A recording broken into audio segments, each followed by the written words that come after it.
অনেক মানুষের মধ্যে একটি ভুল ধারণা রয়েছে, তা হলো যে তারা মনে করে আমল বা নেকি হলো মসজিদে বসে বসে ইবাদত করা, মিষ্টি সুরে কোরআন তেলাওয়াত করা, কাবা ঘরে গিয়ে হজ করা, যাকাত দেওয়া, রমজান মাসে সিয়াম পালন করা।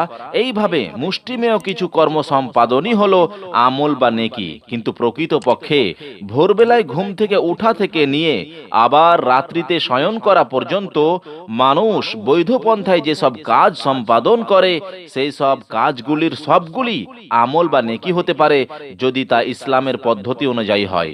হতে পারে তা খাওয়া দাওয়া, চলাফেরা, টয়লেটে যাওয়া আসা, ঘুমানো ও ঘুম থেকে ওঠা ইত্যাদি ইত্যাদি। রাত্রিতে ঘুমানোর সময় কেউ দোয়া বলে শয়ন করলে তাতে নেকি হবে, আবার সকাল বেলায় ঘুম থেকে উঠে দোয়া বললে তাতেও নেকি হবে।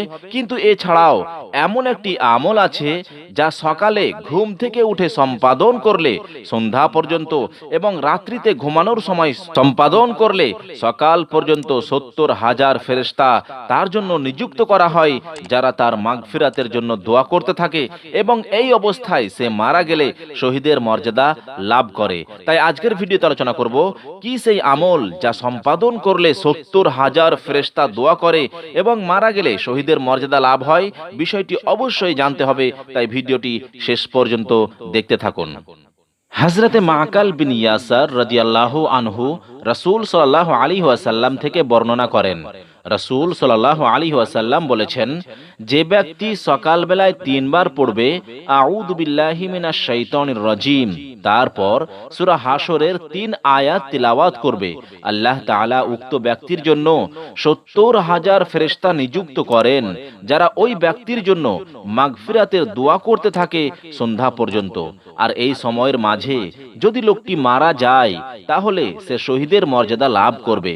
আর যে ব্যক্তি এটি সন্ধ্যার সময় পড়বে তার জন্য একই মর্যাদা রয়েছে, অর্থাৎ 70,000 ফেরেশতা সকাল পর্যন্ত দোয়া করবে আর সে মারা গেলে শহীদের মর্যাদা পাবে। এই হাদিস থেকে বোঝা যায় আউযু বিল্লাহি মিনাশ শাইতানির রাজীম সহ সকালবেলায় সূরা হাশরের 3 আয়াত যদি আপনি পাঠ করেন তাহলে সন্ধ্যা পর্যন্ত, আর যদি সন্ধ্যার সময় পাঠ করেন তাহলে সকাল পর্যন্ত 70,000 ফেরেশতা আপনার জন্য মাগফিরাতের দোয়া করতে থাকবে এবং এই সময়ের মধ্যে যদি আপনার মৃত্যু হয় তাহলে আপনি শহীদের মর্যাদা পাবেন।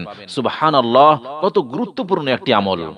সূরা হাশরের শেষ 3 আয়াত হলো আউযু বিল্লাহি মিনাশ শাইতানির রাজীম, বিসমিল্লাহির রহমানির রহিম,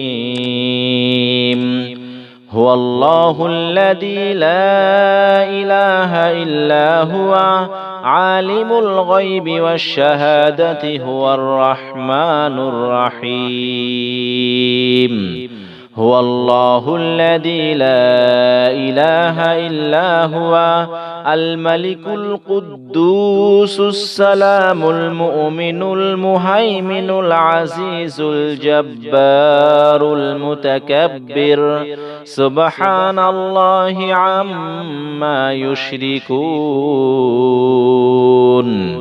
হুয়াল্লাহুল খালিকুল বারিউল মুসাউবিরু লাহুল আসমাউল হুসনা, ইউসাব্বিহু লাহু মা ফিস সামাওয়াতি ওয়াল আরদ ওয়া হুয়াল আজিজুল হাকীম।